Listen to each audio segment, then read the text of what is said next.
think we're live.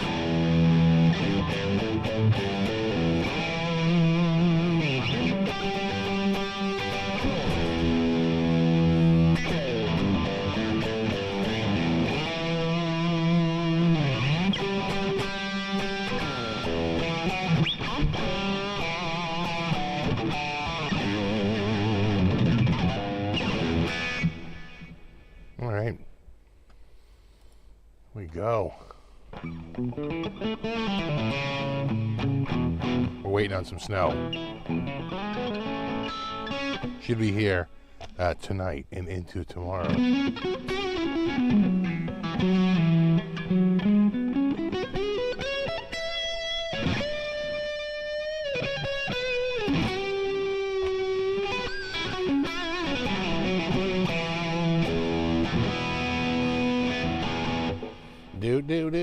Do. Yeah, these pickups have a cool, cool tone.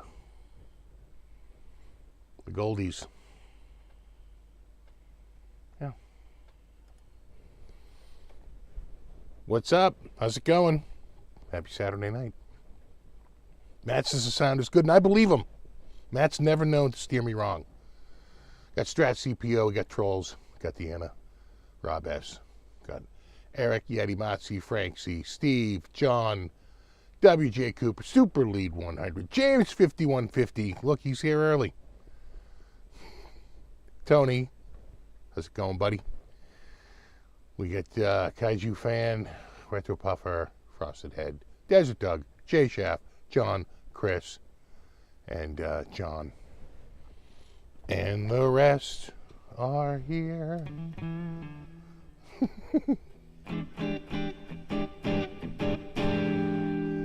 Got Eddie. Speak out. What's up, dude? Double R guitar. Got Alan. Stefan. Brian. Michael D.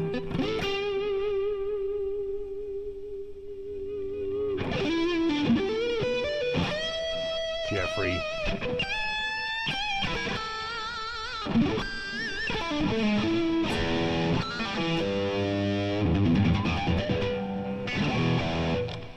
Tony. Ron. What's up, dudes?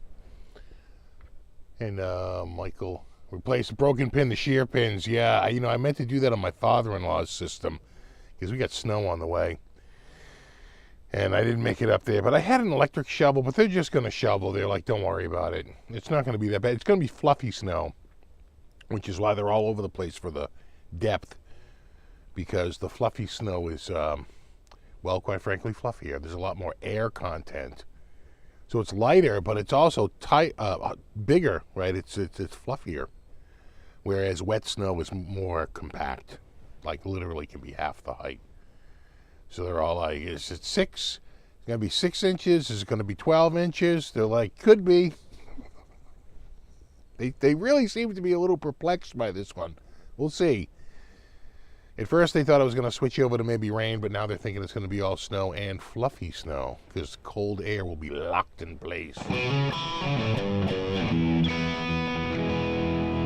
St. Vincent, yeah.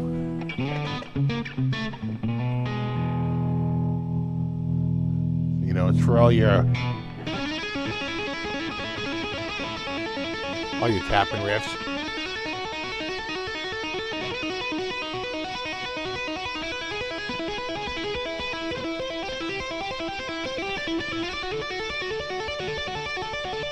There you are.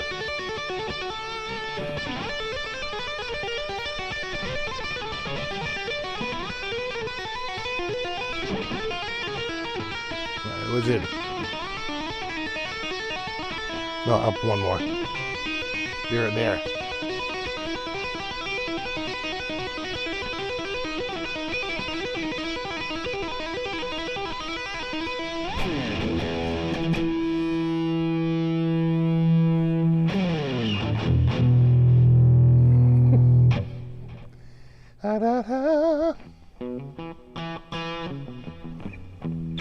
Yeah, it's fluffy ice.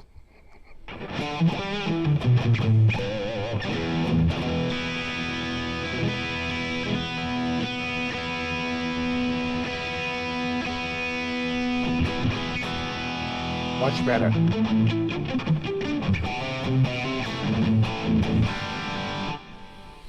Describe the neck on this. It's it starts out kind of modern and ends up a little vintage. I feel like it's a little thicker. It's a rounded back too. It's not a flat back by any means. Rounded. Very round. You can see by how narrow the stripe is, right? When you go like this, that shows you how narrow the top is on the back. A wider white part, like right here. See that little strip? That would be wider if it was flatter. How narrow it is. Which means it's curved.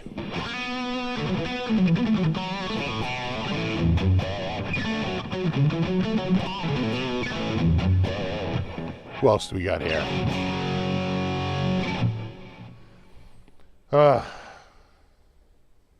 Got Chris. Got Mark. Boomer 61. Got BC Rich. Ian's Guitar Shack.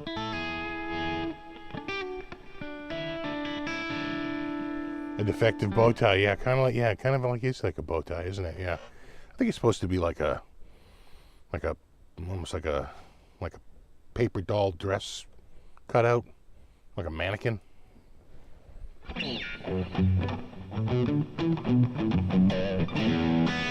Sterling necks is supposedly thicker than the Ernie balls. You know, I don't know.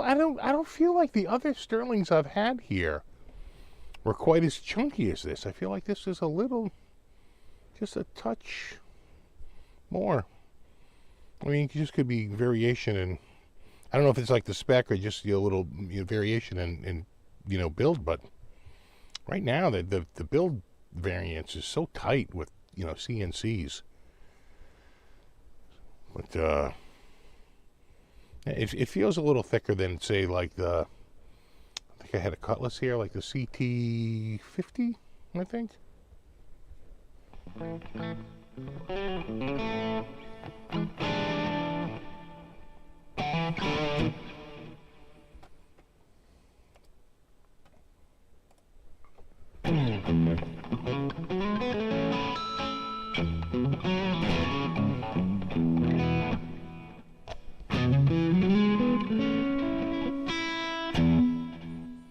It's a pretty decent neck tone.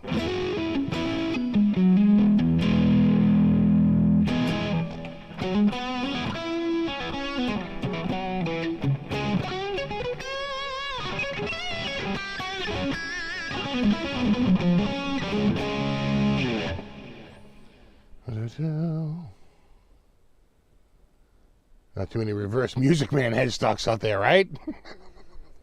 I'm with you on that. I was like, what the hell? 4224.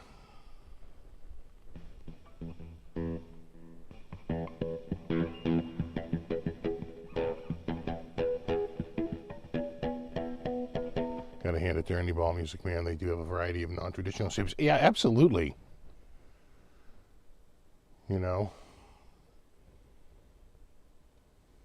And some pretty traditional ones too. Like the Saber and the Cutlass or whatever. But no, I know what you're saying. They're out there. Didn't they do? Were they the original one that does the Abasi? Kind of like the weird angular.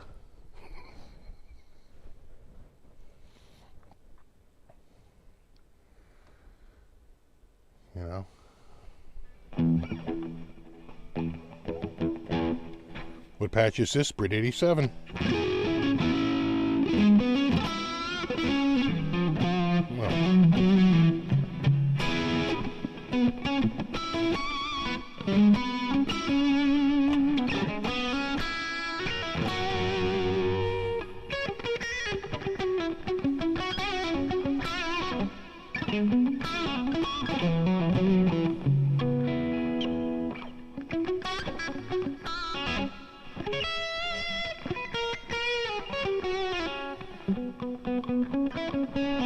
I try the Luke. Yeah, there's a few more in the Ernie Ball lineup that I haven't tried. But I gotta say that I will say this: the guitar I have ready for Monday, I've been sort of playing all week. It's really nice. It's really friggin' nice. It might be. I'd have to go back and look.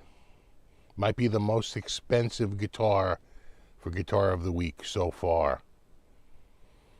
I'd have to go back and look, but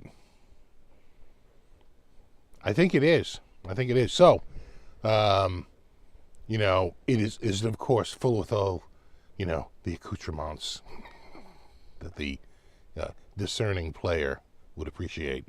And it was nice. It's been nice. And it showed up on a day that was so brutally cold that I like literally left all. I had 2 guitars show up on the same day, and man, was it cold. Those boxes were like freaking ice. I was like, oh my God, do not open these up. And I just left them in the box for like 8 hours. Just so they would slowly warm up in the box. And of course they were, you know, completely room temperature. But I literally let them go about 8 hours. Even then, opening it up, those inner boxes were a little cool. And I wound up just leaving in the guitars in those boxes overnight. Because I was just, I'm like, these are freaking freezing. They were probably, because I think they went over the weekend and they just like sat in a trailer. And man, were they cold when they showed up. I was like, and it was really freaking cold. So luckily the guitars came through, as far as I have seen so far, with no damage. And I opened one up and I was like, nice. True story.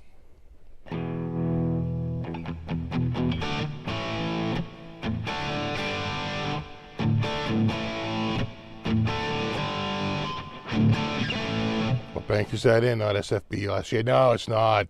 It's a, I think it's a Chop Tones patch. It's one of those Chop Tones rigs.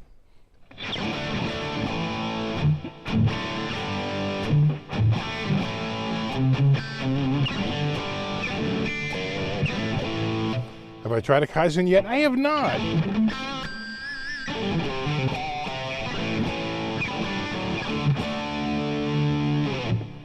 This guitar staying in pretty good tune. It was a little wonky, but, you know, people love locking tuners. They were a little loose. This is like almost every guitar I get in with locking tuners. I don't know if it's a change in temperature or whatever it is, or just working the tuners. The freaking locks themselves get loose. I'm like, how am I tuning this up? And it's like barely moving. It sounds like it's actually dry. Oh my God, it's freaking loose. Yeah. And I'll say this, for people saying it's like much faster to change strings, I actually broke a string on a guitar with locking tuners at a gig. Not a gig, at a jam. And man, it took forever to get that thing freaking loose and the pin out of the way and the stupid, you know, thing out, the broken part of the string in there. And to finally get it back in, I was like, this is no faster. In fact, it feels a lot freaking slower. I'm just so used to just stringing up a guitar with normal things without the stupid locks. You know?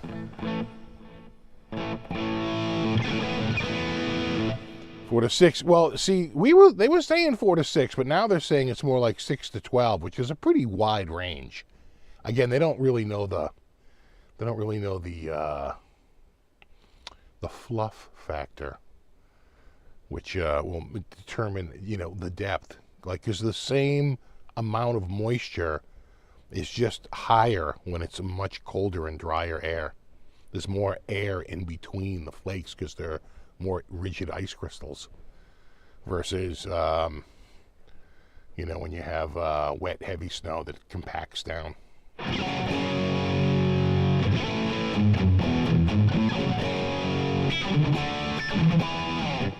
Go Birds. Who do you, you know, my head tells me that Philly, like on paper, seems to be like the better matchup. Right? A more well-rounded program. and it's been a bit of a wagon this year. You know, they're like really on fire. But it's so hard to bet against Mahomes. He is just an X factor. I think without Mahomes and with just like an ordinary, I think everyone would be taking Philly. But Mahomes is just he's such an X factor. Well, you know, kind of like the way Brady was. It's like it's hard to bet against him. So it's going to be a good game. I'm looking forward to it. And we're going to be snowed in here. So it'll be great.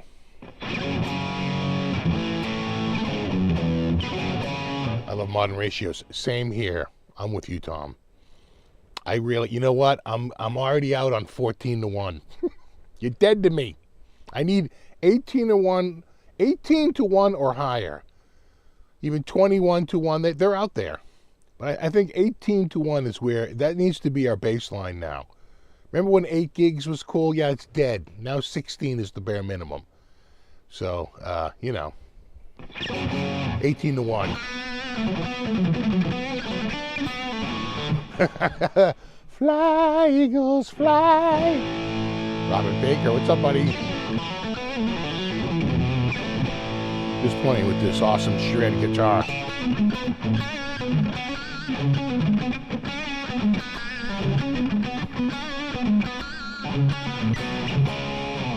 I am sure. Can you imagine the number of Def Leppard covers that are being played on St. Vincent guitars all over the world, right? At any given time.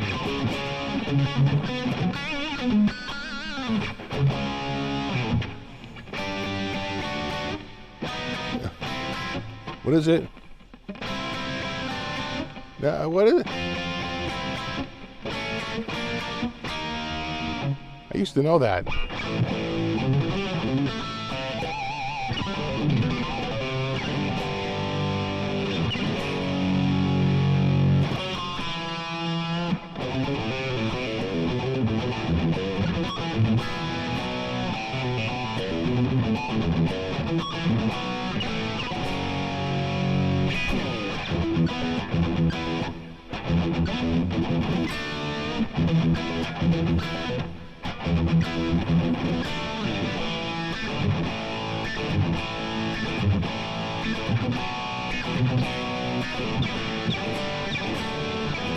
F? Holy shit, how do I forget that?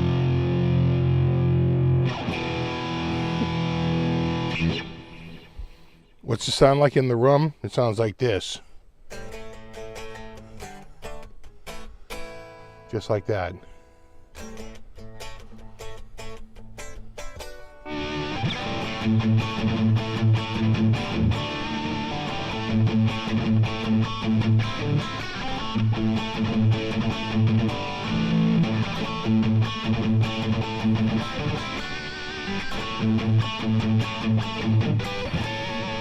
I'm just saying, if Ted Nugent were still alive,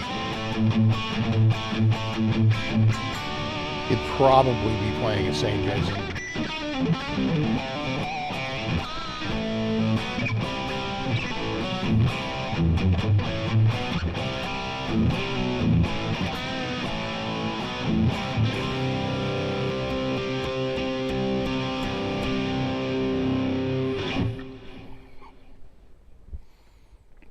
Probably. We can only guess.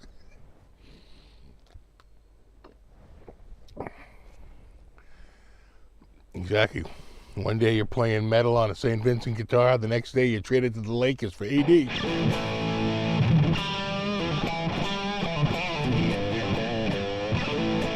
That trade was so shocking. I mean, how many people said that when they saw it, they didn't think it was true, right? They're like, this was a joke, right? That's how crazy that trade was. The disbelief when it first went out. They're like, no.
Having an episode.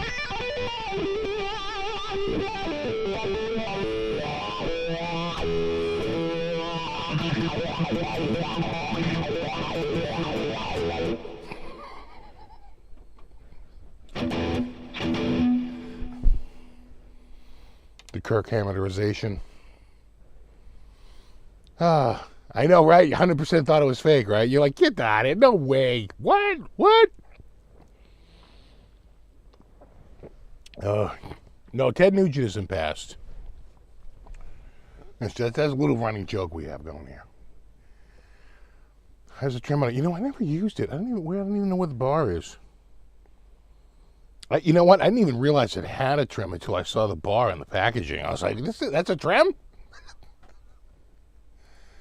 That's my observation skills. I didn't even realize it was a trim. Kind of looks a little blocky. I was like, huh. I'm sure it's good, though. Can we get the... You know, the strings are pretty straight. Right? Got a straight pass through the nut. So can we get, we just poke, oh yeah, here we go, hold on. A little pokey free. A little pokey woman. Okay, all right. The bar has been inserted. Jesus. Good looking bar right there, huh?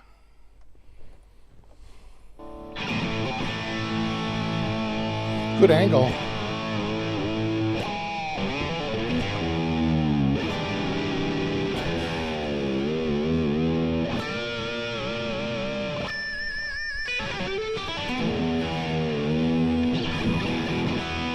I would want to, quite frankly, rip a spring out of the back of this thing. Kind of a chore to push down. I feel like I'm almost going to like break it. They've got that really tightened up in tension back there and bricked on the front. I would, does it have, no it doesn't. I was just going to see if it had adjustment slots, which make it infinitely easier to adjust your trem, but it does not, so.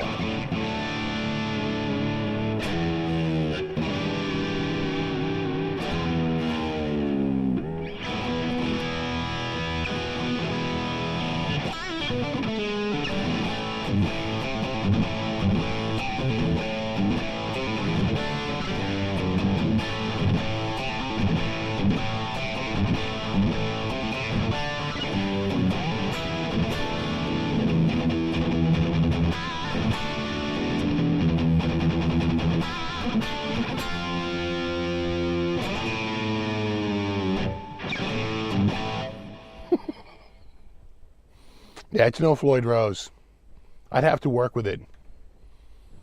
I'd have to. Right now, it's worthless. You need such a heavy press.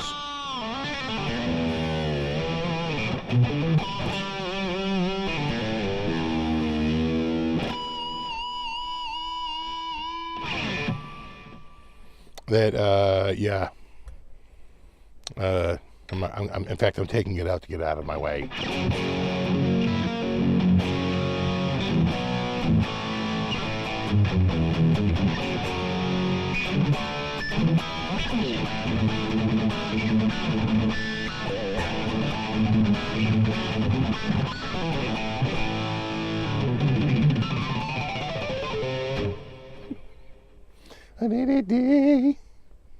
Just saying, if Randy were alive, he'd probably be playing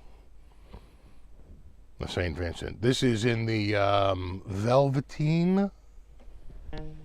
What's that right there? Oh, piece of plastic. Like, what the hell? Did I scratch this thing? No, it's a piece of plastic. I said the other one, the lighter one that's kind of like silver, sandy silver, that's the cashmere. This seems to go on forever.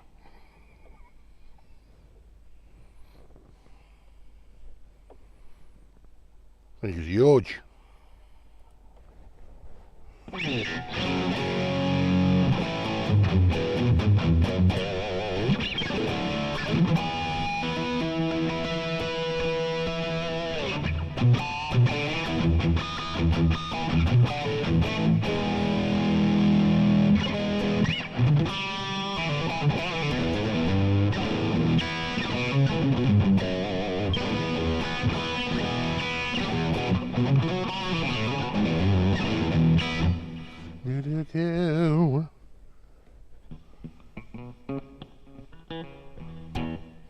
Is it B stock? I think it is B stock.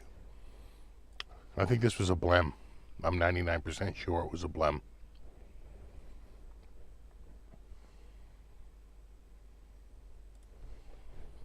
I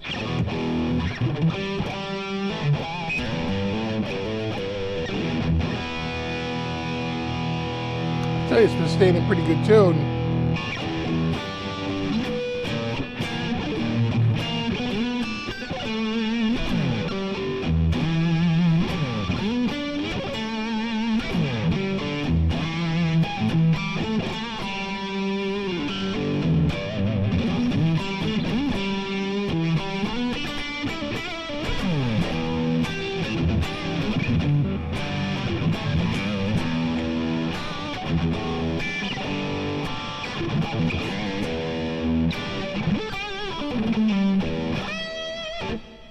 What happens to all of your Guitar of the Week demo guitars? Well, Grago, they go upstate to a farm where they can roam free and live in the sunshine and the fun and just forget what your stepdad told you. He's a liar.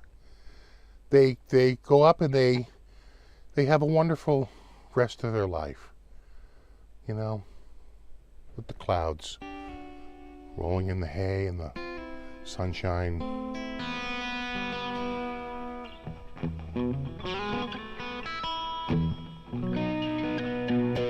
No, they get sent back.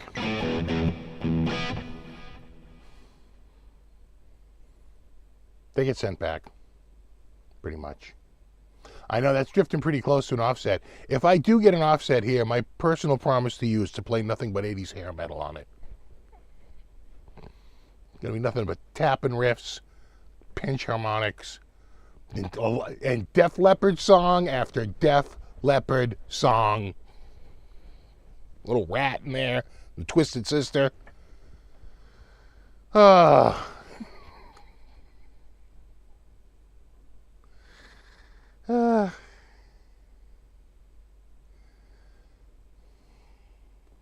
Exactly. They go to the Great Glue Factory in the sky. They go out to, listen, they're out there living on a farm. Yeah. Raise your hand if your parents ever told you that the kitten you had was now living on a farm. Yeah, no, they went out and they were living on a farm. And I was like, oh, well, that sounds good. Meanwhile, you find out your dad ran him over in the driveway.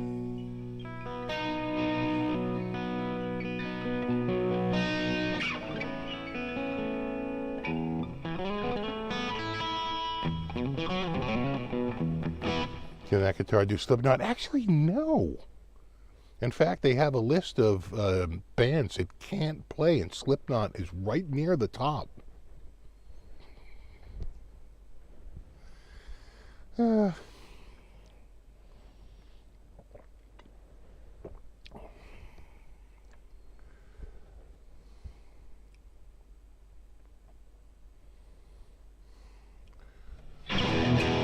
Chugging.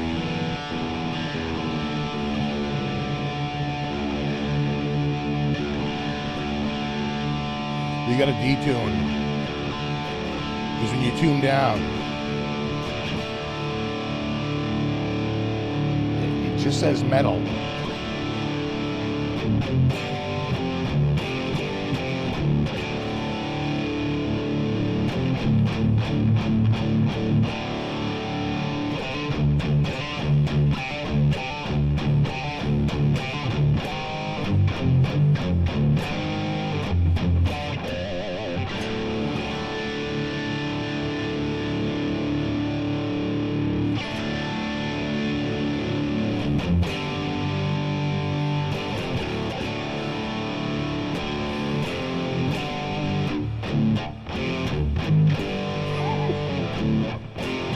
The most metal tune ever.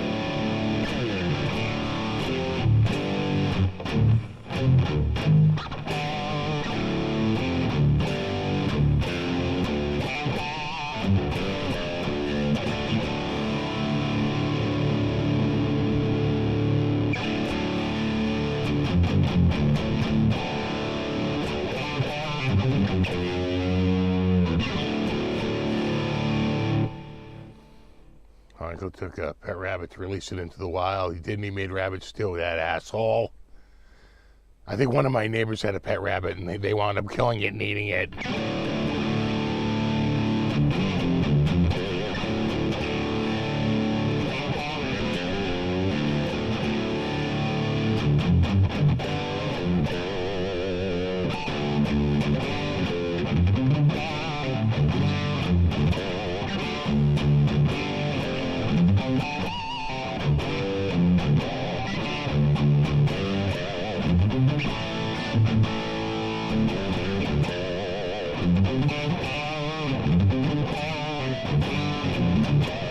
Yeah, it's like a little different.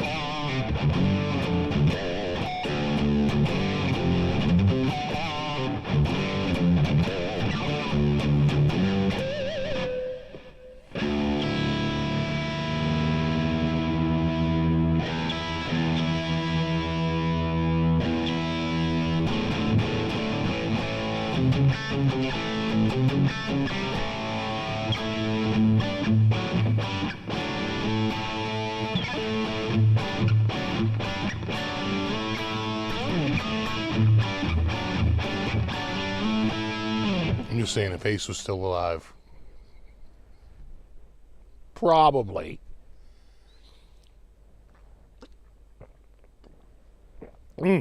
That's good coffee.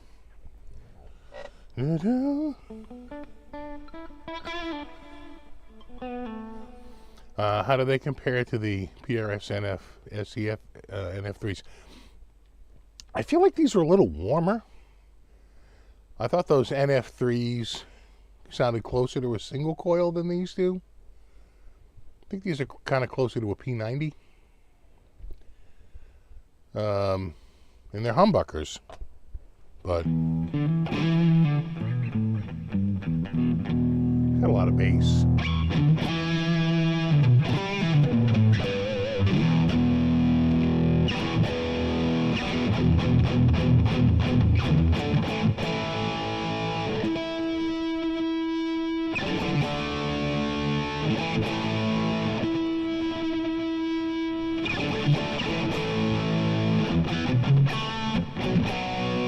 Yeah, I'd say that these are, well, that's a little bright.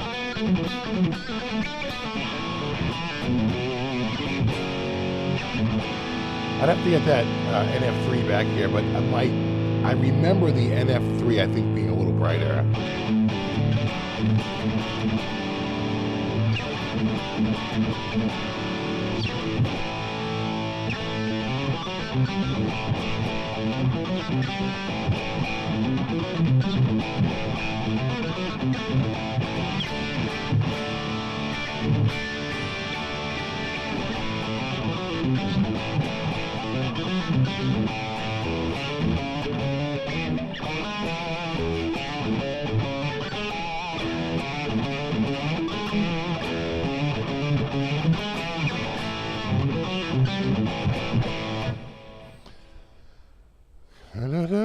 Kind of sounds a little PAF-y.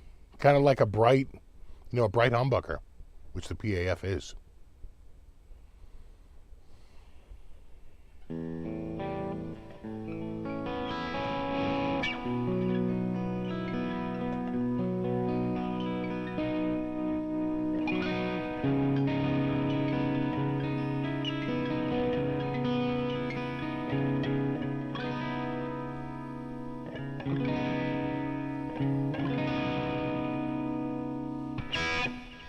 And these guitars are like, what, $7.99, I think?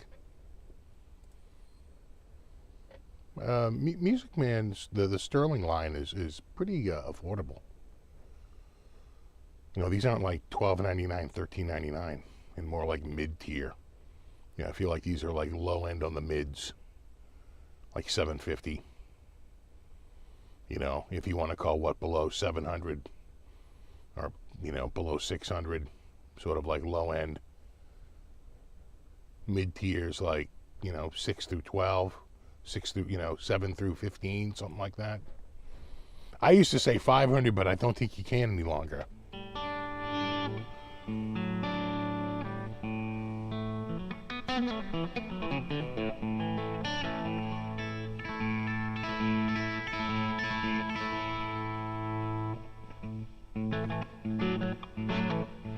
All the chicken wings are sold out here.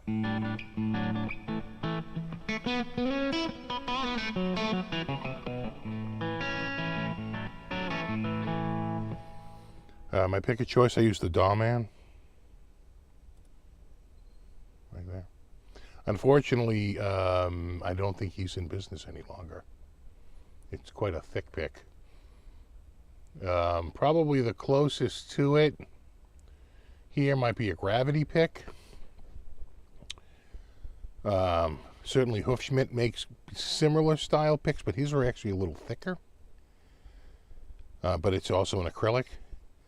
But domestically, I'd say Gravity, and then it's kind of the same, but it's actually a little bit harder material, and that's the is that Even Flow or Super Flow? What's it called? Just Flow by Dunlop. Yeah, it's just called Flow. I swear they have a bunch of different ones on the Flow line. But that's almost a little too slippery. It doesn't have enough bite, right? You need a little bit of a grip to like pull the string and vibrate it.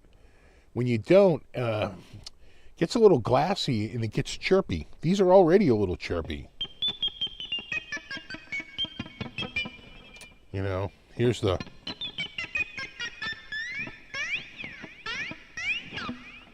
Right, that's the 420. That's my current acrylic. You know, it's like, how much is your pick acting like a slide? This is my old Gator.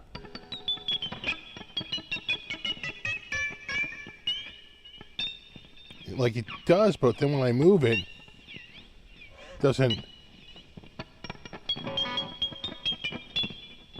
Hits it when you hit, but nothing when you slide. When I use the acrylics, and the material is a little different, right? But I tend to use the acrylics. The crazy thing is it's been out of, I think, business a little bit now, and I'm getting down on my stock, and I'm like losing my mind because I've got to keep them. You know, I need. He sent me what could be a lifetime supply, but I've got to ration them.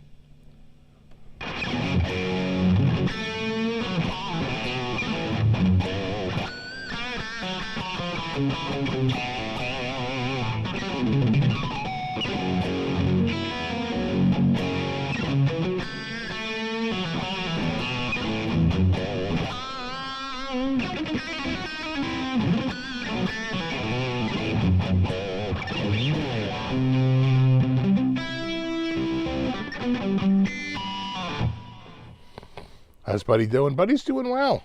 I haven't seen him.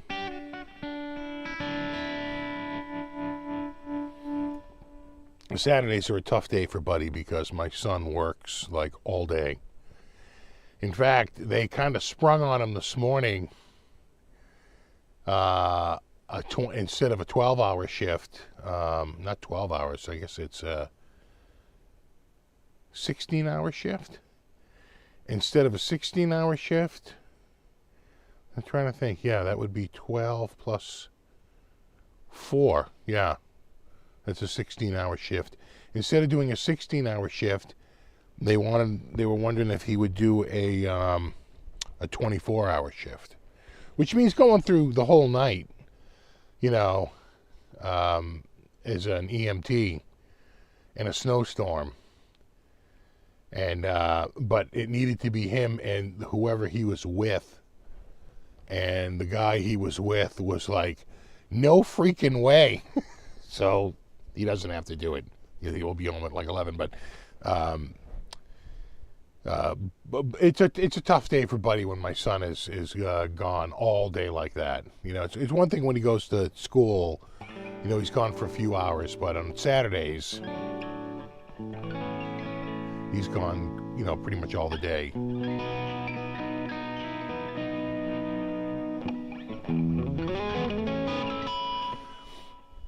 My son's an EMT, but he has a very specialized area. The company he works for they're a transport. And so what you're doing is you're picking up people that need ambulance transport to get, procedures done. And it's almost always from, like, sort of like some sort of housing that's like a nursing home or something like that, to a hospital where they have the equipment to do whatever is necessary. So he's mainly, it's not responding to emergencies. It's like, oh, we have a transport request, and he goes all over for those transports.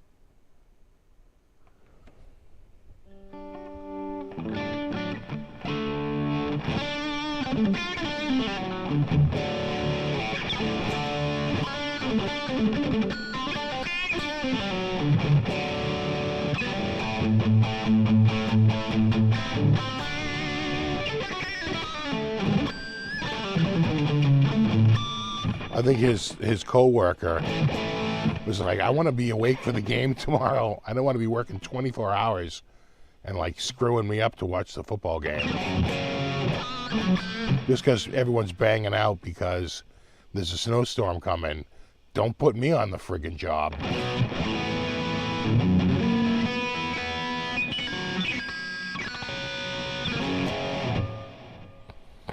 Yeah.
So, interesting night last night.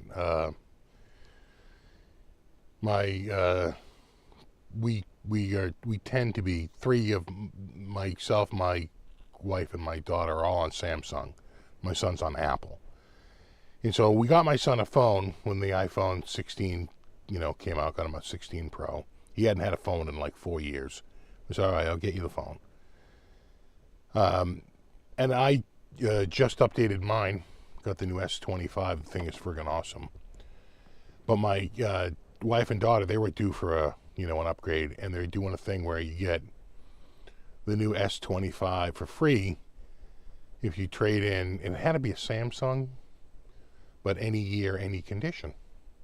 And you get $800 off on an $800 phone.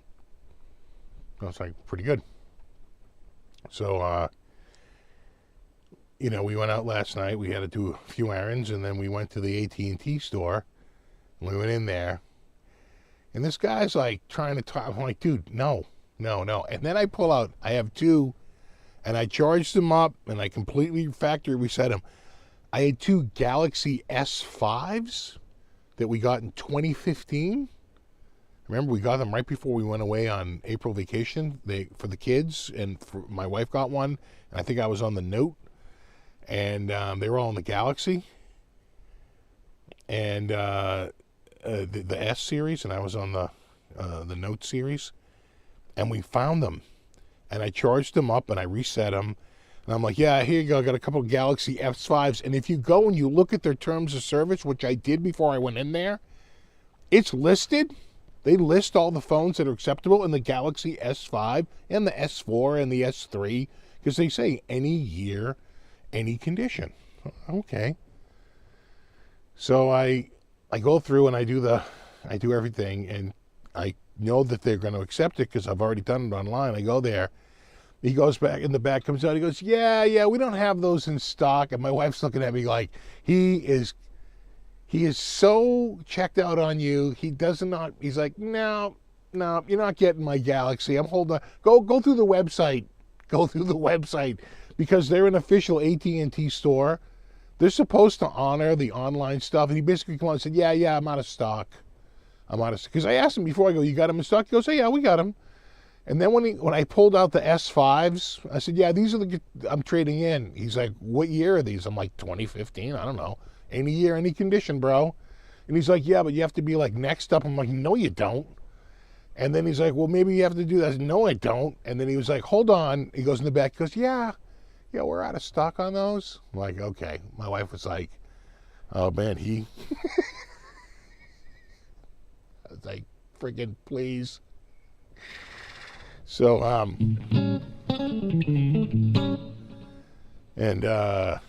so I have the Ultra, which I just got this week.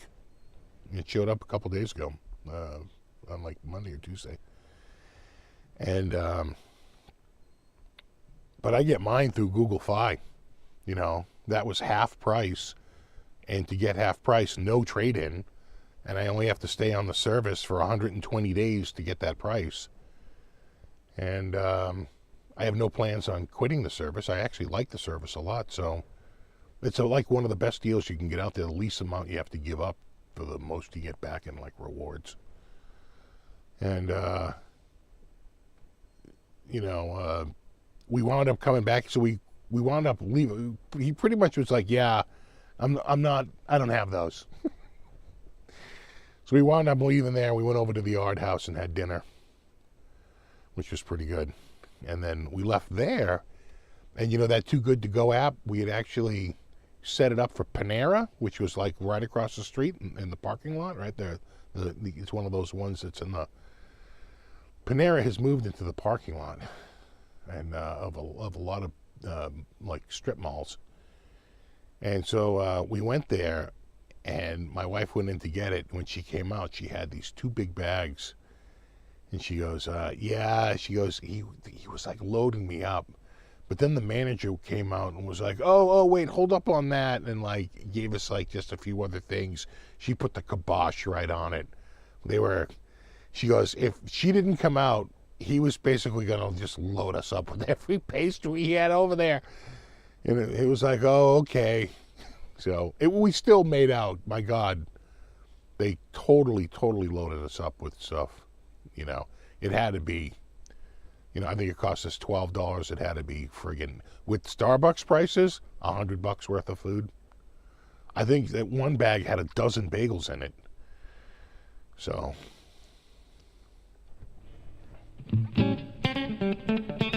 Clark didn't get us the Samsungs. We wanted the new 25, and it was like, nope. So we came home and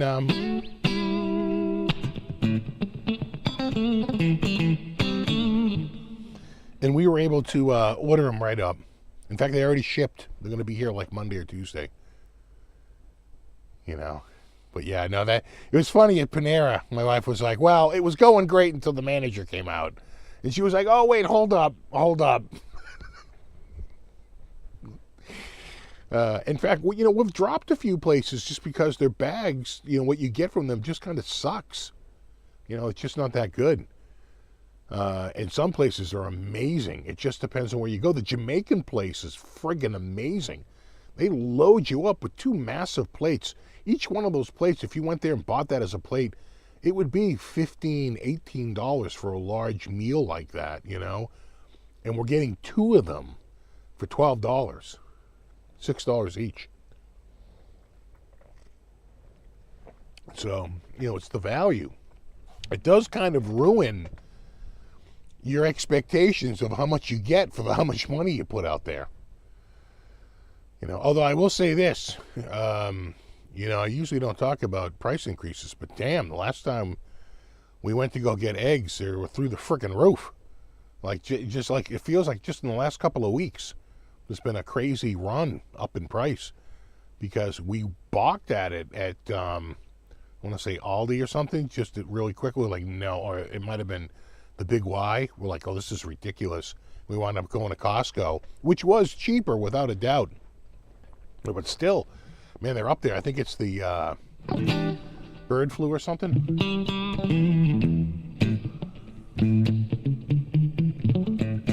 This is the budget one.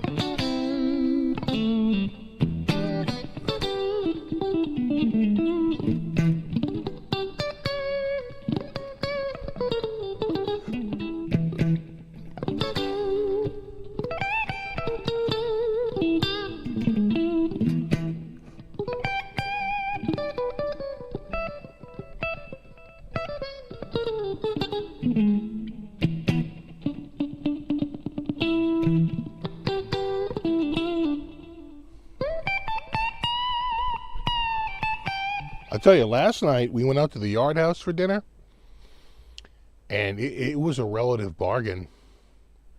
It really was. We got an appetizer.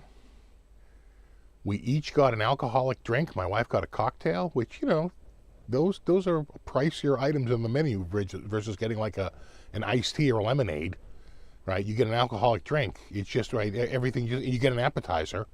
Your cost per person like really starts to go up. And the Yard House is not it's not like you're going to some bargain basement, place. That's a pretty decent place. And when I got an amazing German Dunkel beer, which is like a red, sort of like amber. What do they call that? It's like a very malty. It was really good. I think they call it I think it's a Dunkel. It was really, really good. It was an amazing beer. And we both got entrees. And like I said, and an appetizer. It was like $30 a head before tip. That's pretty good.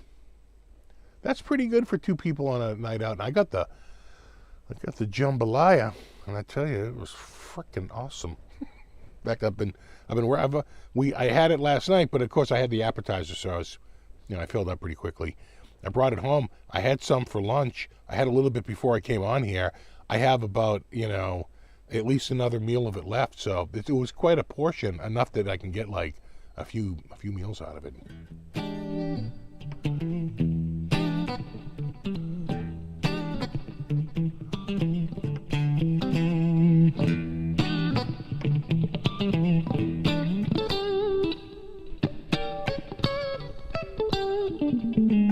$7.99 a dozen. Well, that's what they wanted. They wanted $7.99 a dozen, and my wife was like, "No." I was like, we're here now. He just, no! And we wound up going to Costco, and I want to say it was $6.99, or it was like $8.99, but it was 2 dozen. Right, you get 2 dozen eggs, which we blow through. You blow through the eggs, especially when you have, 4 adults. My kids are grown up, and they know how to cook eggs. So we blow through eggs. And eggs are required in a lot of baking goods. If they want to make something, you're cracking an egg just for that,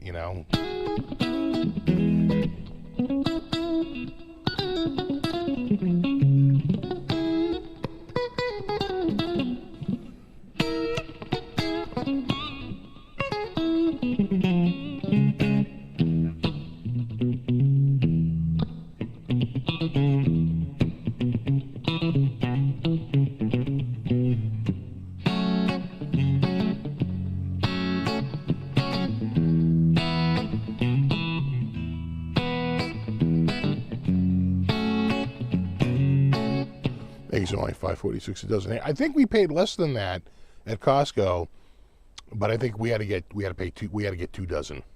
It's either 24 or it's 18, but it's not 12. I think it's 24. I'm 99% sure it's 24 eggs you get in the big plastic pack.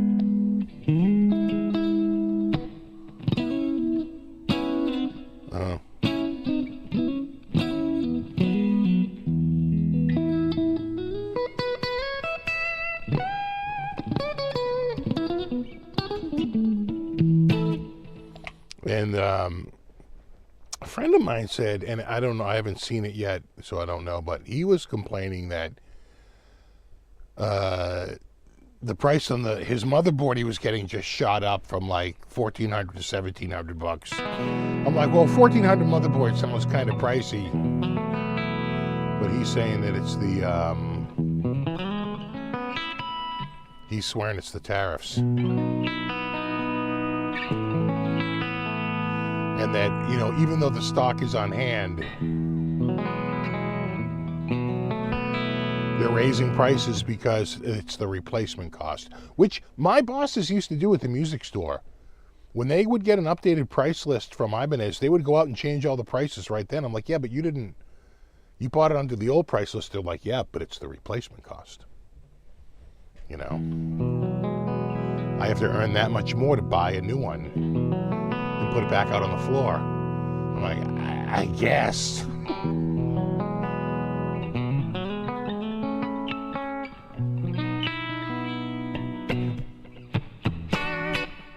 What patch is this? This is Contemporary Blues 2, which is, you might have it, but there's a like a TS9, that I have turned off.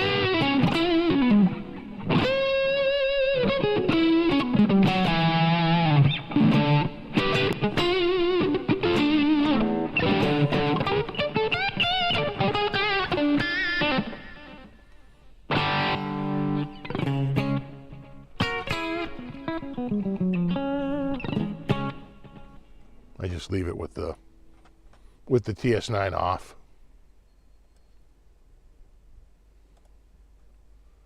I don't know why that gets going like that.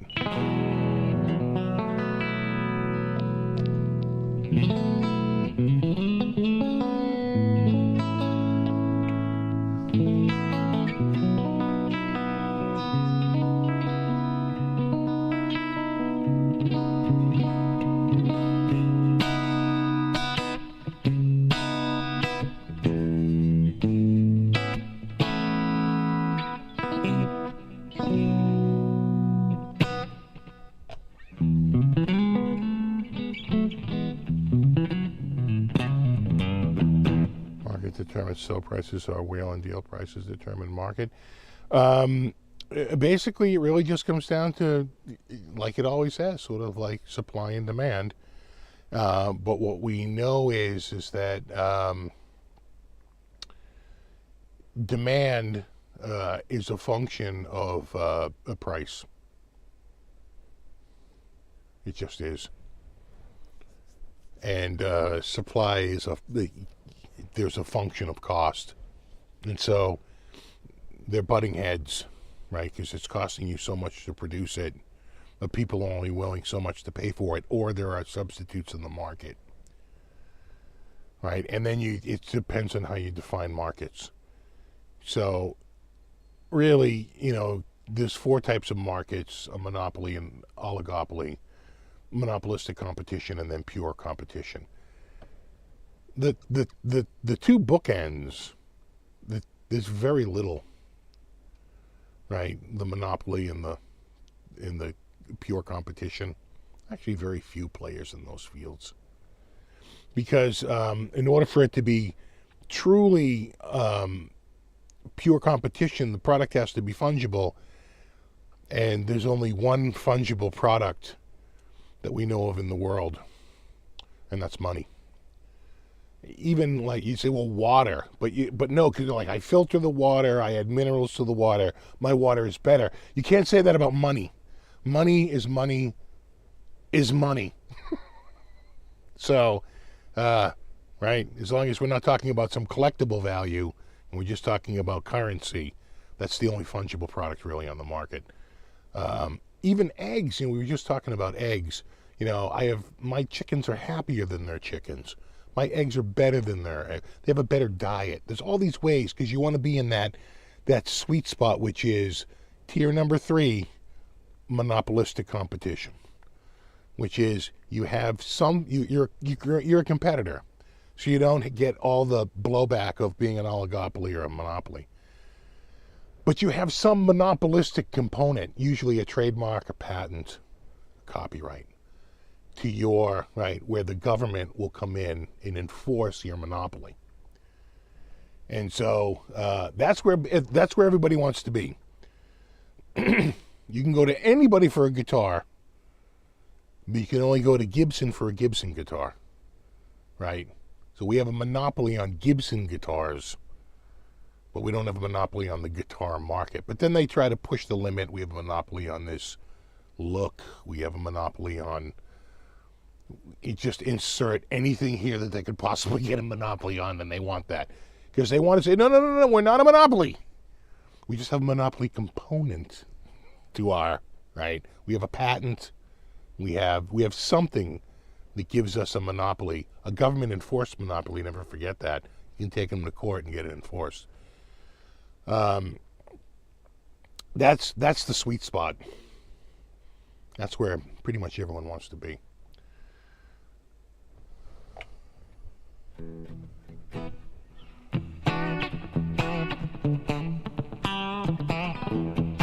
Fungible, that's a perfectly common word, exactly.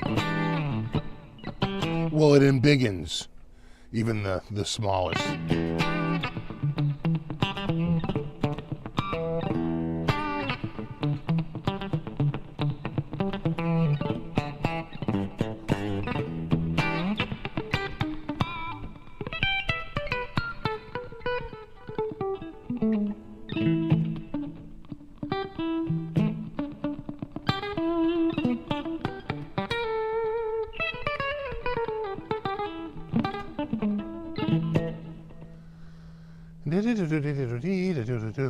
Exactly, it embiggens the noblest of us all. Embiggens, it's a perfectly cromulent word.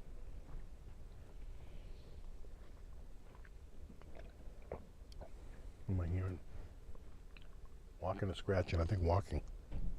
Yeah, it's walking. This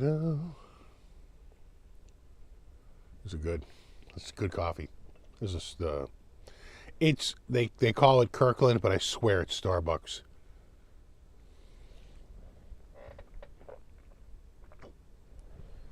It's the quiet blend. That's like we were You're brewing it for us, but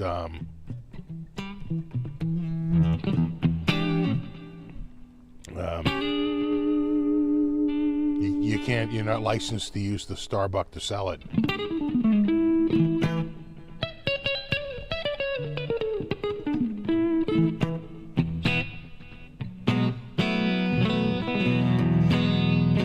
What's up, Alshon? What's up, Edward? Yeah, exactly. So if you want to use the Starbucks logo, I think you got to license that.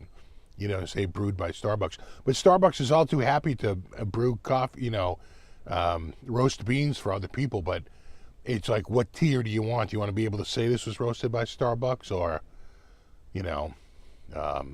ghost label?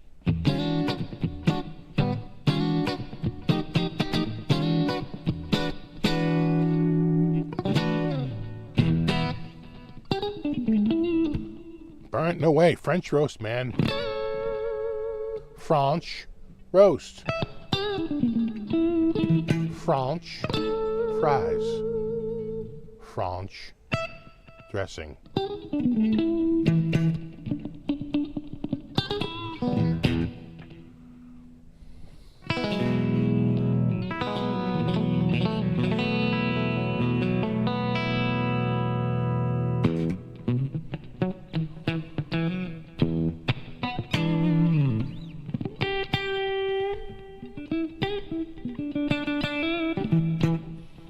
So my first few tests with my new phone,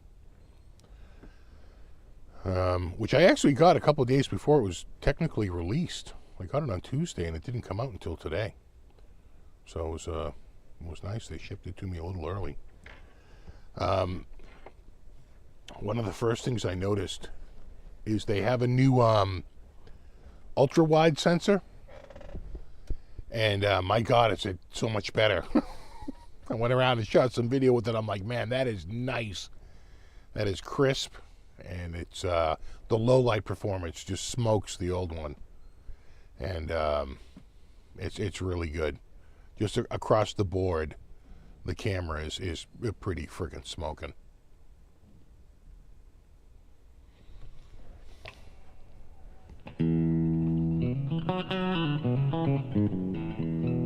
What's up, Edward?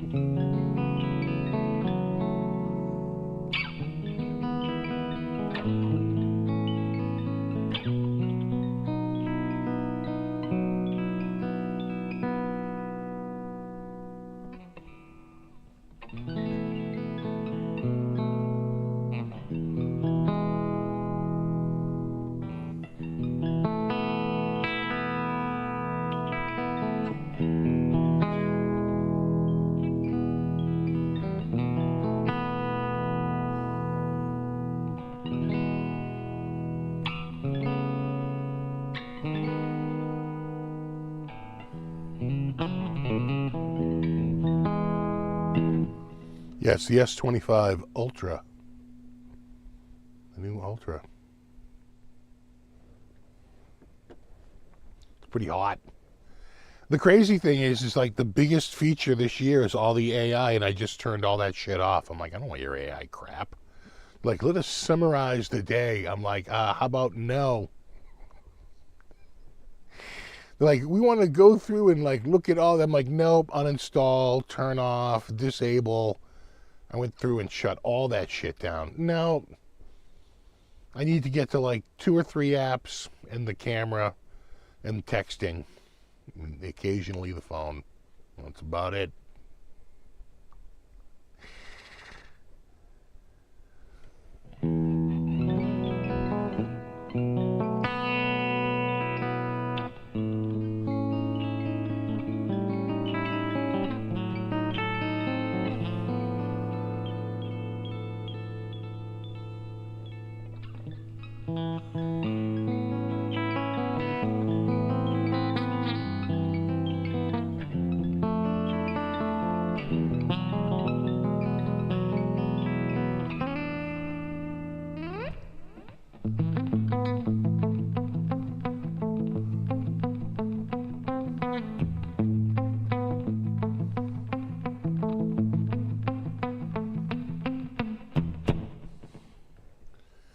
Still loving your S23 Ultra. That's what I had. I had an S23 Ultra. I'll probably sell it because, you know, I don't really need it. And I didn't have to trade it in. So, you know, whatever I can get, I can probably get over 500, probably close to $600 for it at this point. It's in dead mint condition. And, in fact, when I was looking at it, I took the case off and cleaned everything out and, you know, got it all spruced up. And I was looking at it. I left the plastic on all the metal. I never took the plastic off the metal. You can just peel the plastic off of that thing. It'll be like brand new. So I was like, oh, geez, it looks like it's a little scratch. Oh, no, that's the plastic. Never took the plastic off. So if I eventually sell it, whoever gets it will be able to peel the plastic right off the friggin' thing. And, you know, be like a brand new phone.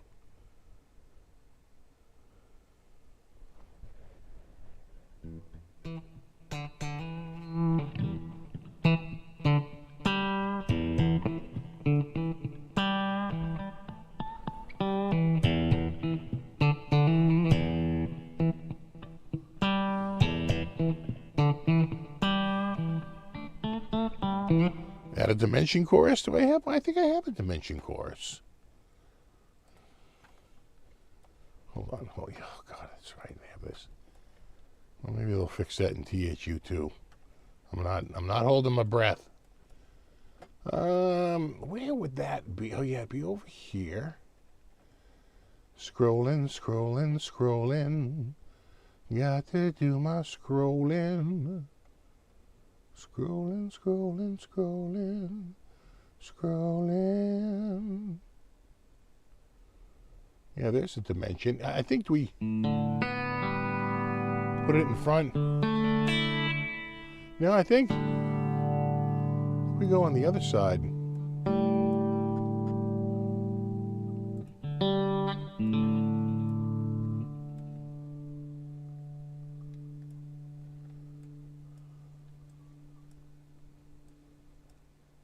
Oh, man.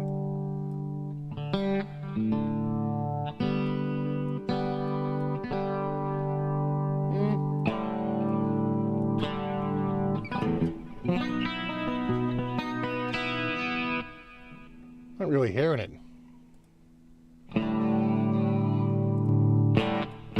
That's more straight ahead, but still wasn't quite the...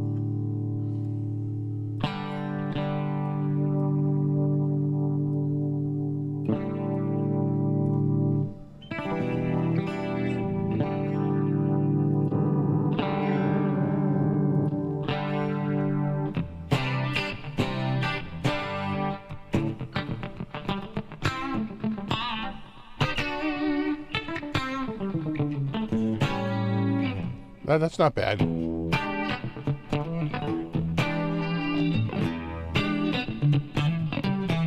Let's keep going.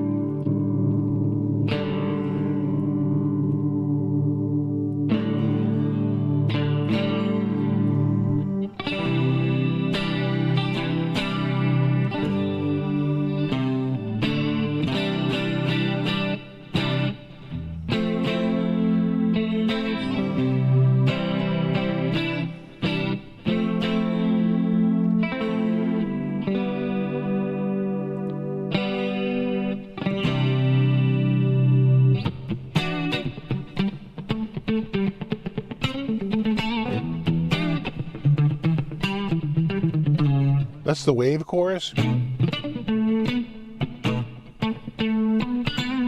have it in front of everything. If you really want it to come through, you put it in front of the amp.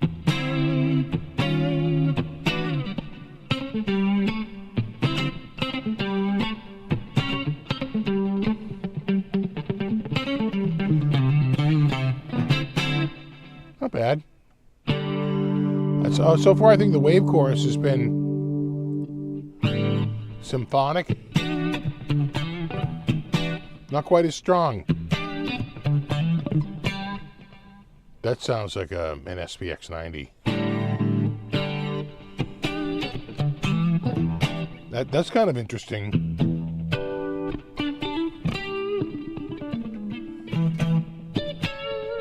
really hear the movement.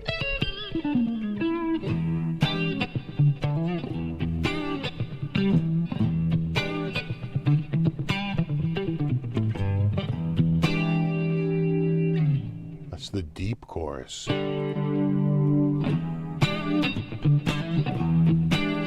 That's nice. That's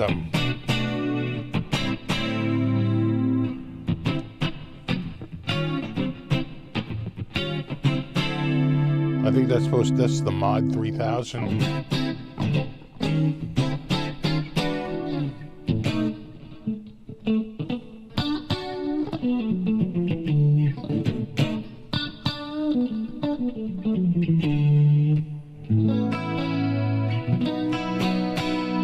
That's not bad.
That sound didn't make it to the to the 90s.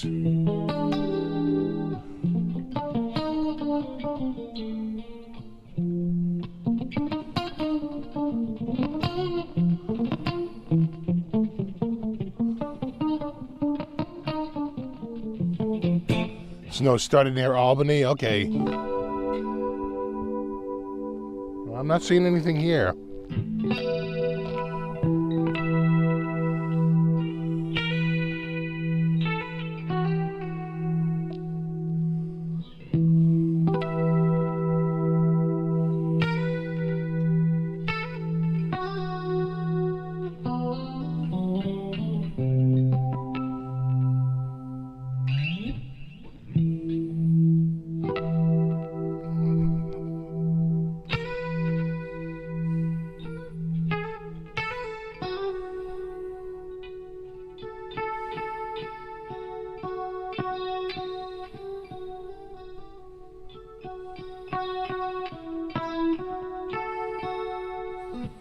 Blues 2 and contemporary blues 2.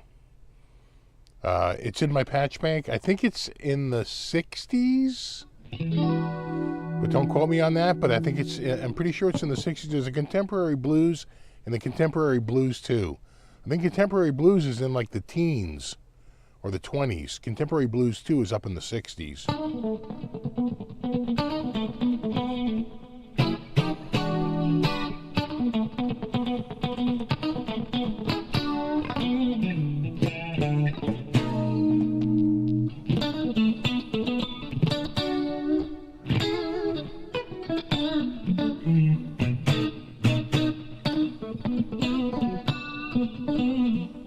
Well, it's very Art Deco. I mean, I don't know if a blind man, designed it.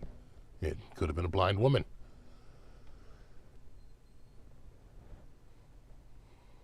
It's Art Deco.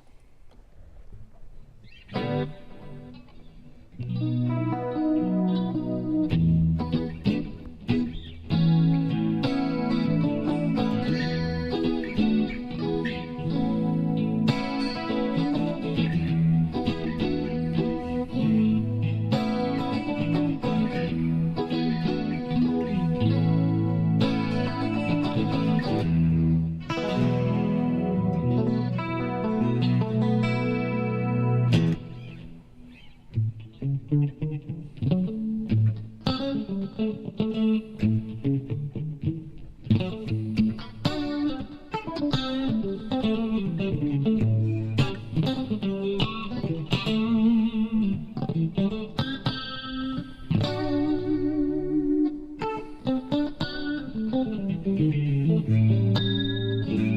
forget.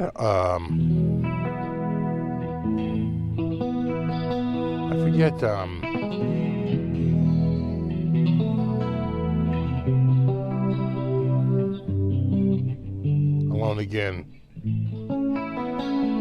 I'd have to revisit that.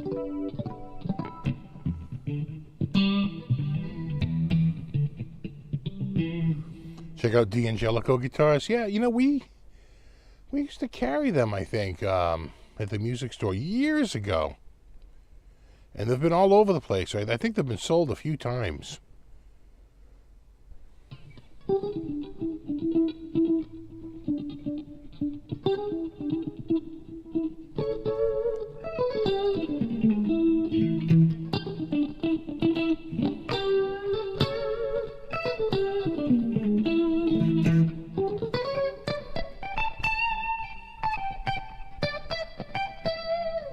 Yeah, when they used to be out of New York.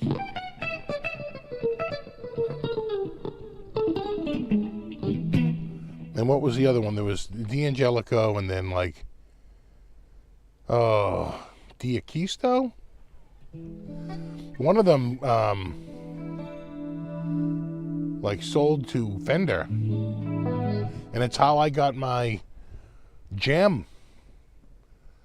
The guy wanted to trade it straight up for a Fender D'Aquisto, which the guys at my work were all too happy to do, because that guitar sold for like $9.99, and they probably paid, $550 for it, maybe $600 tops. So they were all too happy to do it. And then I wanted the Gem, and they were a little reluctant to sell it to me, but they wound up selling it to me. That's a guitar I really regret selling. Probably should have held on. I'd be winning the internet now.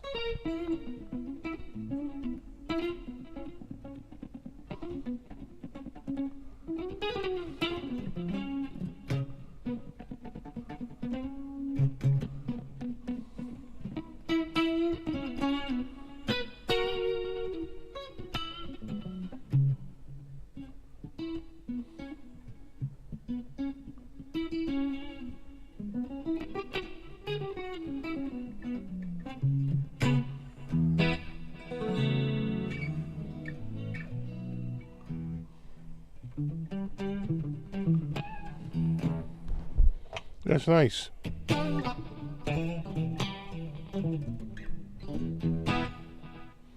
All right, where is my...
So, one of the things I was looking at this week was, and you could kind of see it at NAMM, just a change in marketing. Of course, print ads are dead. And, marketing has primarily gone to social media, quite frankly. Most of the breaking news for guitars happens on Instagram, Facebook, places like that where they can throw out, this is our new model, this is our new, whatever. new artist. It's been a huge change. It's been, coming for a while. The other sort of main thing that I have noticed is that guitar companies seem to be, I think, a little more serious about courting the female market than they were in years past. I feel like in years past they would court the female market for acoustic guitars. That's probably their own just internal biases. Or maybe their research said that women just aren't interested in that. But I think as social media rose and you had more and more women break through as guitar players where they didn't need to go out and get signed, right, and be in some, band to be an influencer to people or an inspiration to go out and get guitars. There was the rise of the social media, the Instagram star, the YouTube star, or whatever. And they didn't have those barriers, the barrier to entry, right, to get in like they would if they had to try to get a record contract. So I just think that they finally realized that, maybe there is a market out there for women, and that it's a lot more of an untapped market than the male market, a lot less tapped, right? Women used to be marketed in ads that stick in a bikini and have them hold up the guitar. That was right. It was like horrible, like, pretty much a parade of chicks in bikinis and heels. That's how it used to be used in marketing. But I would say 20 years ago there was a big change. Certainly 10 years ago, I would notice like way more. And if you look to Fender, all the big names, right? You'll see them absolutely going more for female guitar players than I think in any prior years. And it's probably a source of growth for them that the male market just isn't, right? The male market, ebbs and flows, whatever. Goes up, it goes down, goes up and down.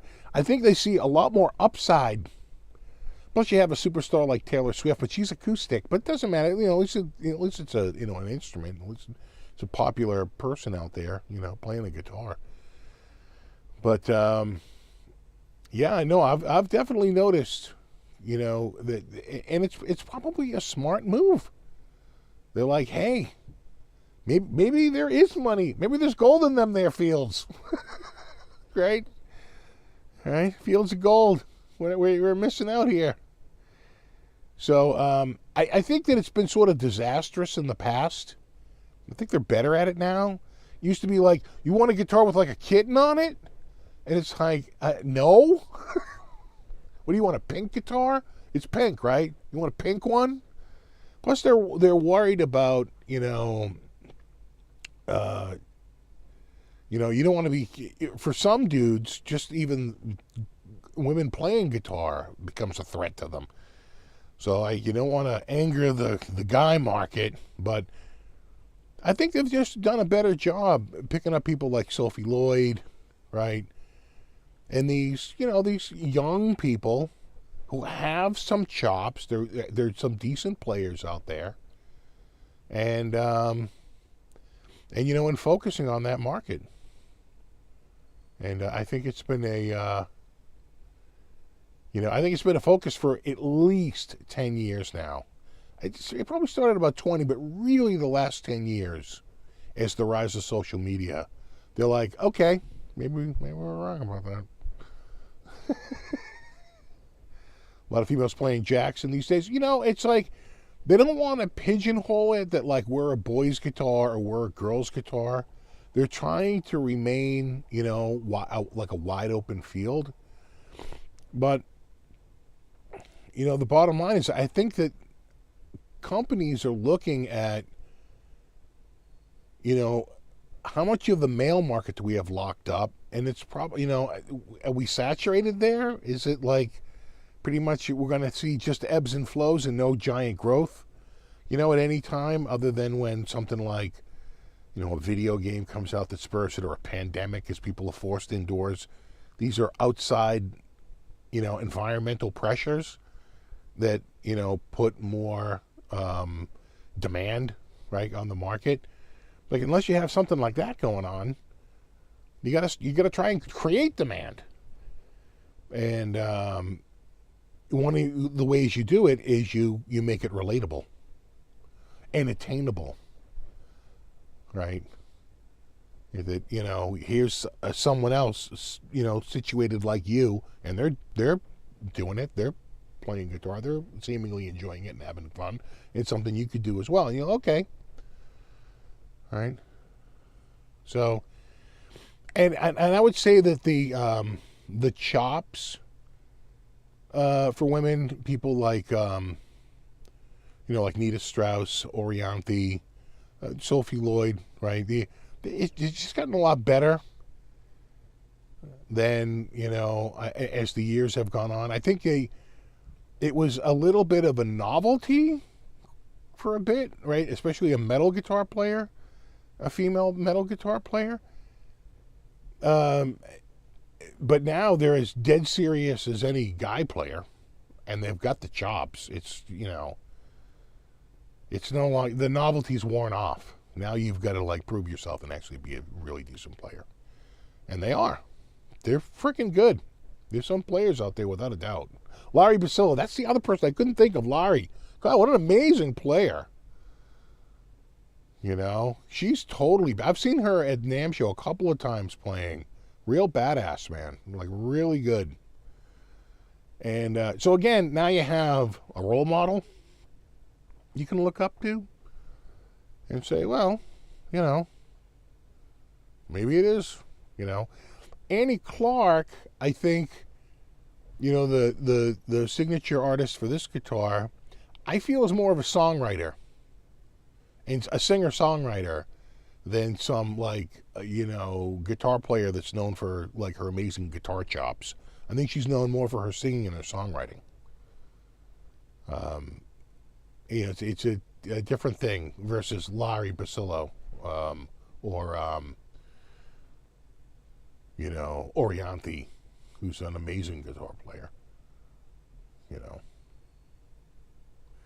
Really nothing special with Orianthi. I've seen her play a few times. It was impressive. It was pretty good. Maybe when you saw her, she just didn't have a good night. But I've seen her play a few times and thought she was pretty damn good.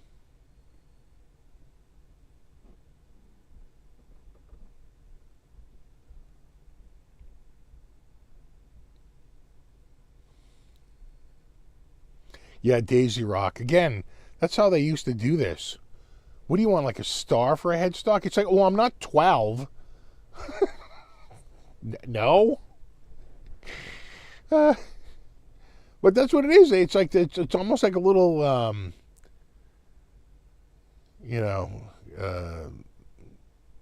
not pandering, but what do I want to say?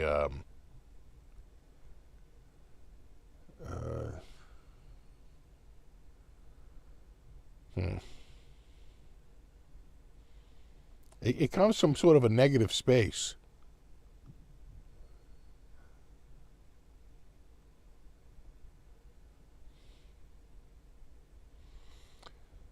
The girl that played bass with, I know who you're talking about. She was really good.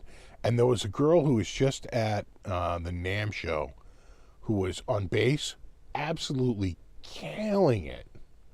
Patronizing. A lot of guitarists that come out seem to be a bit patronizing. That's the word I was looking for.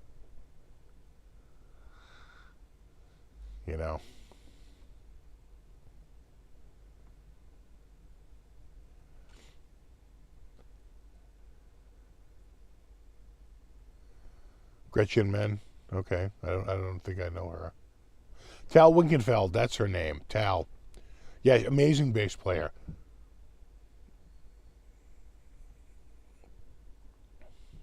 So Larry play with Pete Thorne video. I saw Larry play at the NAMM show, I think twice. And both times she was really tearing it up. It was really good.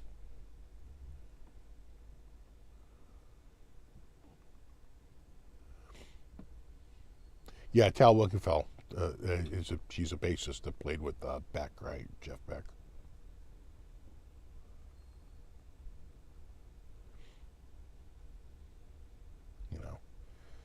So you're just getting, I think and Nita Strauss.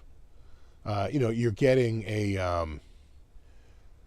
you're getting a new generation of players that are really pushing the envelope more than, say, the prior generation. Whereas a little bit more punk. Yeah, Emily Remler. I think she was a bit of a sad story, right? Bonnie Raitt is amazing. And I saw Bonnie Raitt recently, and she had like a new single out. She was up there with the guy from Boston there, Duke Levine was playing with her. He's an amazing player. And Bonnie Raitt sounded so freaking good. Her guitar playing, she had the slide going, her singing, and I'm like, look at her nail it at her age. I mean, absolutely nail it. I couldn't believe it. I was like, damn.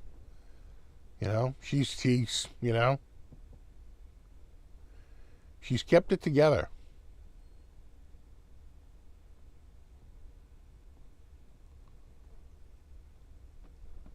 I think Cheryl played was easy. 80% of male guitar players probably couldn't pull off a guitar as good as she did. Yeah. I'd have to go back and take a look at it, but probably, because the sexy sort of eclipses the talent. So you don't really, right? You don't really focus on the talent as much because you're focused more on the packaging than the contents.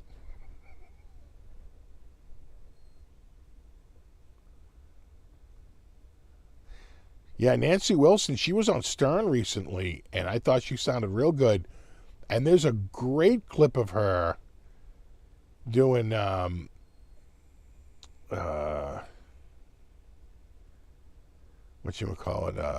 Crazy on You, with that 12-string opening, and her right hand is doing that strumming, which is kind of technical if you play it up at full speed and you're not just like sort of playing it. There are ways to play it where you can dumb it down a little bit and get rid of it. She was not.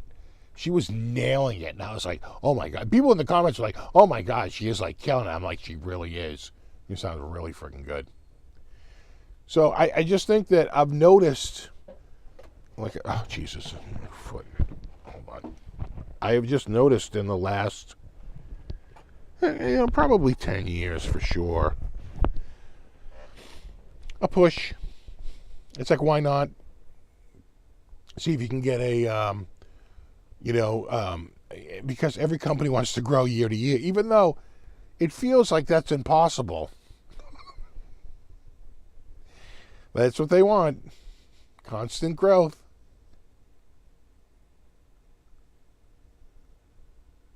I can play guitar as bad as most dudes.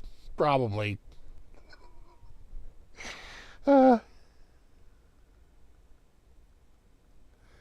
Packaging is true for dudes too. Oh, no, absolutely. Is that why, Sykes didn't make it on tour? Because he wanted Adrian Vandenberg. He wanted more of like an 80s, shred metal looking guy. Right? He was putting together a look for the band.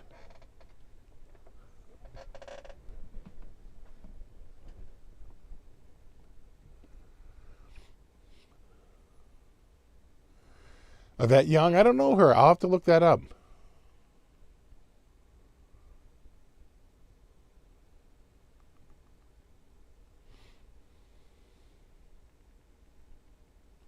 Yeah, it's the reverse headstock. Reverse headstock, you maniacs. Oh, yeah. So who do you guys like tomorrow? I know who Tom wants. Who do people that aren't from Philly want? If you can't be from Philly or Kansas City. Oh my God, it's such a coin flip in my head. I think like I said, On paper, I'm thinking Philly, but it is so hard to bet against Mahomes. The guy has just he has snatched victory from the jaws of defeat so many times. You know, Patriots, I know. You had to bring them up. Well, there's always 10 years ago.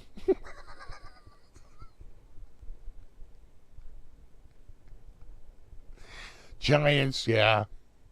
Good luck with that. That's like me saying Patriots.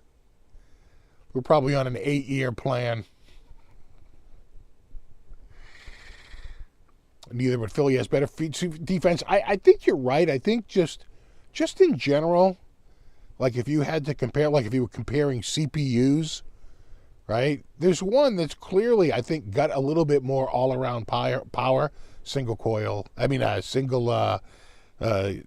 CPU, you know, single core, multi-core, you know, all the stats. You're comparing all the stats side by side, but at the end of the day, that doesn't matter in this shit. Right? There is some sort of an X factor going on there.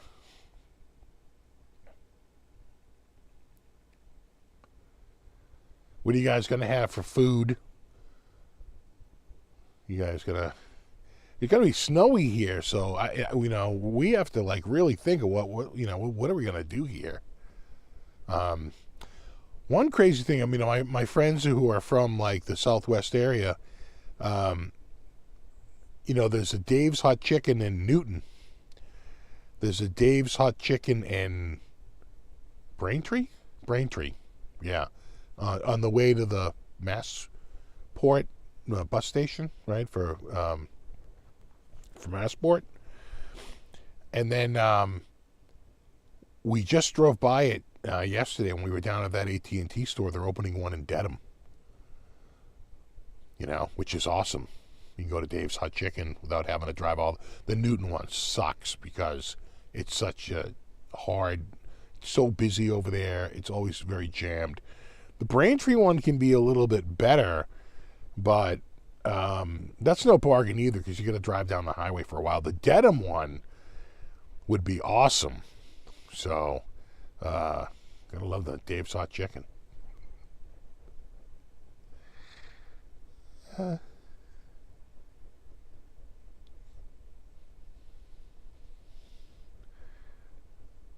Doing cheesesteaks, yeah.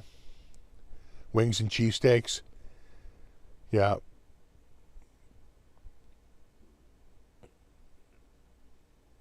Yeah, we could do like a Dave's Hot Chicken platter or something. Until they're open though, I think we might have to go to Birdie's, which is I swear to God they worked at Dave's and left there and just like stole everything, changed a couple of small ingredients, and it's practically the same friggin' menu. But the one thing Birdie's has that Dave's Hot Chicken doesn't have is they do these jumbo wings that are really friggin' awesome. And they do fried Oreos, which is a nice touch. So we'll see. We'll figure it out. I mean, do we just do pizza? That feels lame. Wings, nachos. That's pretty good. That's Super Bowl. Wings. Yeah. I know, you gotta do wings. I know.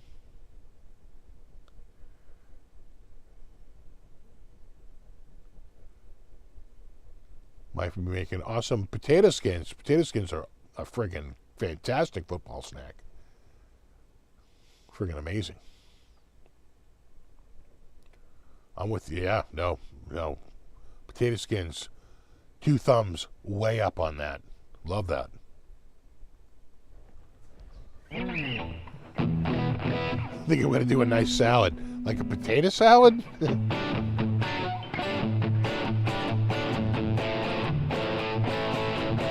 Helps if you play the right note.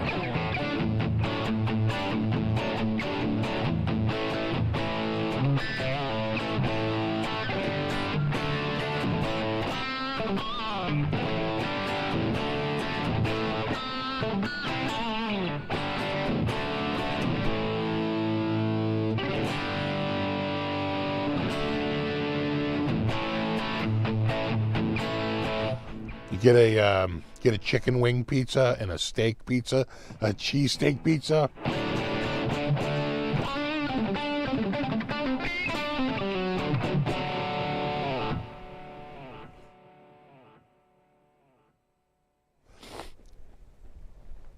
You know, we don't have a lot of beer here.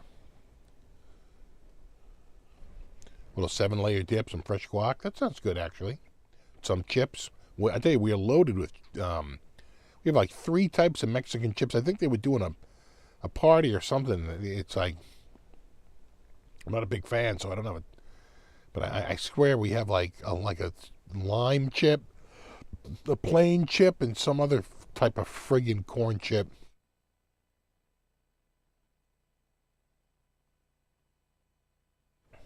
Go to Costco, get some. I tell you, Costco is they're finally opening another one. The Costco has gotten so ballistic. It's like you can't pull in the goddamn parking lot. It is just so insane how friggin' packed it has gotten there. They really need to open more locations. It is friggin' insane. And got to take some pressure off of these locations, because you go to any location, you can't pull in the goddamn parking lot.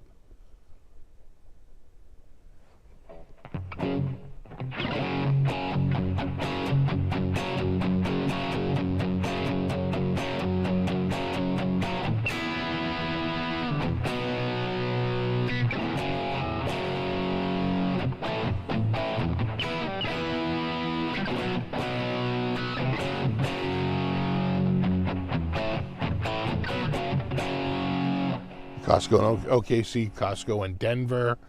Danvers, both. Yeah, I'm sure it gets to the point where like it's gridlock in the parking lot because someone's trying to pull out and someone can't go, and it gets like insane.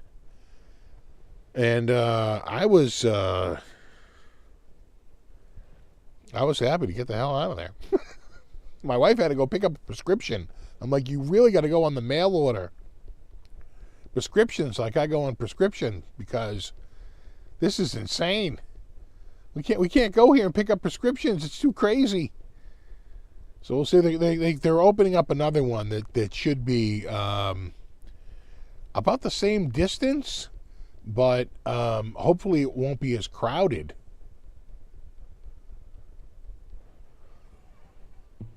It's like friggin' downtown Calcutta.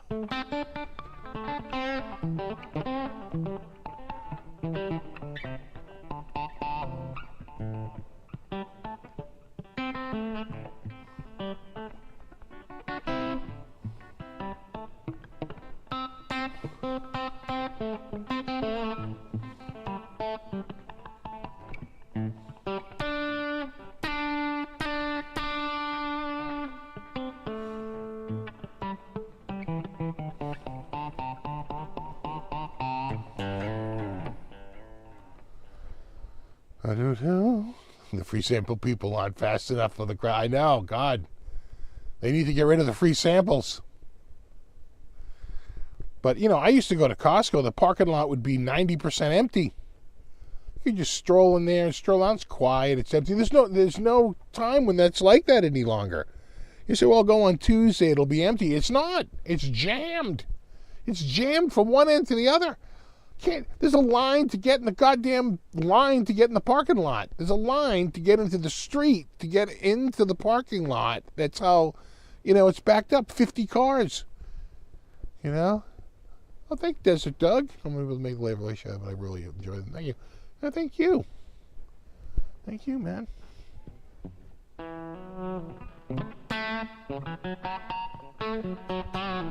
I have an electronic drum pad. I do. I have a finger one, and I have actually a full drum set that I used to have set up a long time ago. But I really got to. I probably have to move.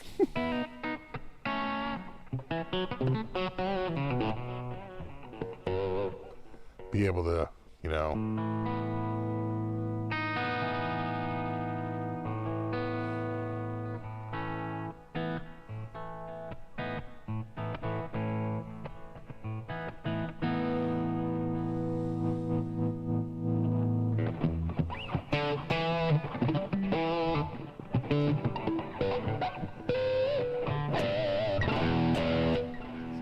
the ones working from home know they're at Costco. You know what I see a lot in there is I will see people with pallets that looks like they have small businesses.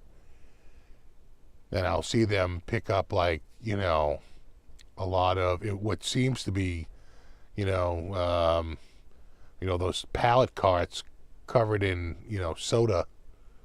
And, or you'll see them with a whole bunch of bread. And I'm like, well, that's definitely more than a personal supply. This feels like they're in there like shopping for their business. Maybe it's just, it's probably cheaper to go through like official channels, but maybe it's more difficult.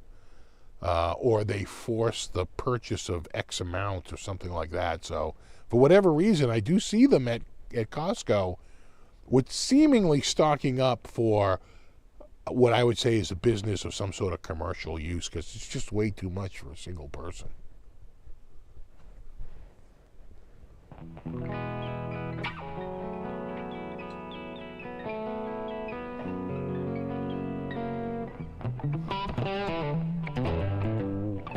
Right, exactly. A 50-pound bag of sugar, that's for businesses. Or the giant bags of rice.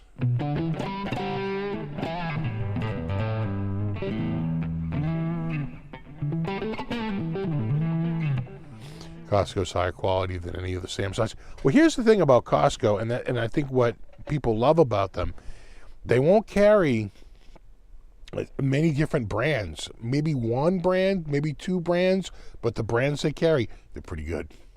They're damn good. They're really good buyers. They only carry like one chocolate brownie, but it's the Ghirardelli chocolate brownie. It's like considered like the best chocolate brownie on the market. So do you really need, you go to the supermarket, you're going to have, 40 different chocolate brownie, mixes on the shelf. But Costco's like, yeah, no, we only need one. We'll just bring this Ghirardelli. This is the best one. So you don't get a ton of selection, but what they do have is damn good. Usually like, wow, this is like really good. I remember getting a beach umbrella there and being blown away at how friggin' just robust and amazing that it had a built-in hammer to hammer it down into the sand. And I was like, I can't believe it. I think the umbrella was $15. It was enormous. It was self-hammering. I was like, oh my, it had a built-in hammer to hammer itself into the ground. It's like, oh my God.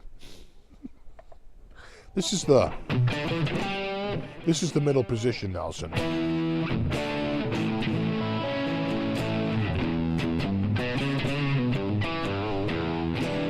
Service merchandise, son.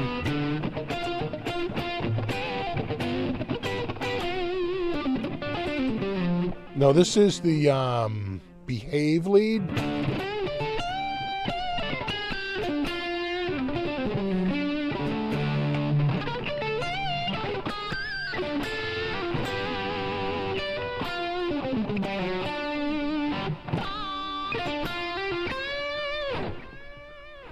Yeah, Costco's out of Seattle now, but Costco was started in Alaska by a guy who said, in Alaska everything was so spread out.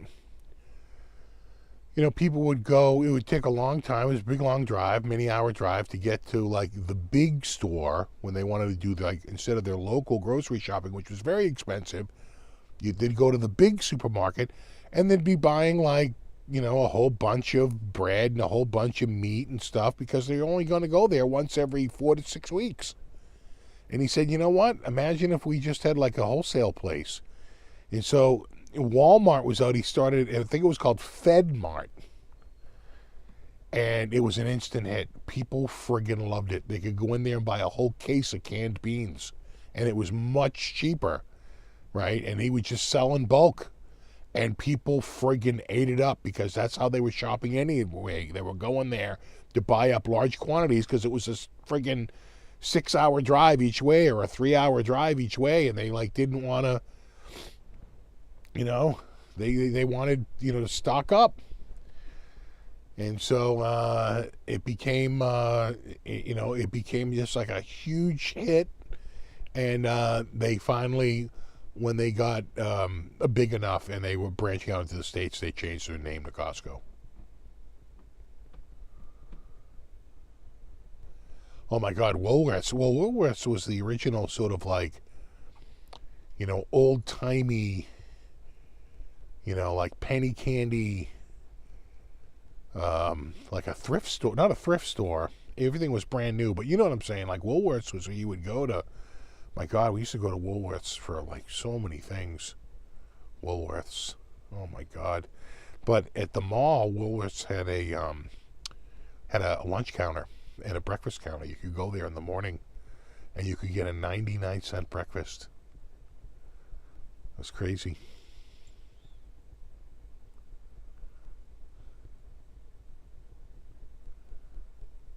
Yeah, Leechmare's Fredder. Leechmare's, man, they were it for around here for a little while. For like electronics, they really got big. It was kind of crazy that they went under.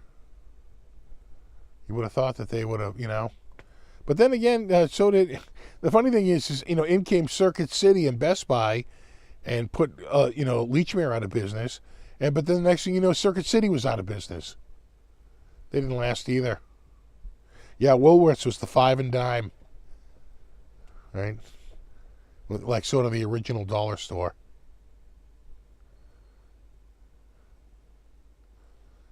Woolworths was like, oh, dollar store. Who has money? That's a full-blown breakfast here.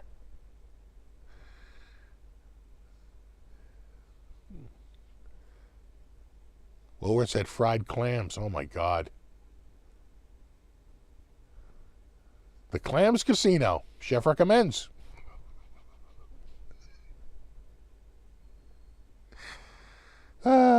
Really? You had Fed Marts in El Paso? Really? They got that far? I think eventually they got so big that they were basically like, we got to change your name. Fed Mart was working. I think they were maybe didn't want to get too associated with Walmart. Even Walmart didn't call their thing Walmart Club. They called it Sam's Club, right? So, anyway. All right, dudes, it is 8:59. I'm going to wrap this up. Thanks so much for hanging out. Super extra special thanks to anyone who contributed. I always appreciate that. Of course, Brofist to my mod squad. Hashtag Brofist, hashtag mod squad. Hashtag Ben Coombs has been found. And we'll do it all in a week. And I can't wait to show you the guitar for next week. It's an awesome guitar. I've been playing it all week. It really is. Really is amazing. Very... it's up there. It's not a $750 guitar like this. It's up there. So anyway, check it out on Monday. Enjoy the big game tomorrow. Don't have too many wings, but enjoy yourself. Have a great week, and we'll do it all again in a week. And there you have it.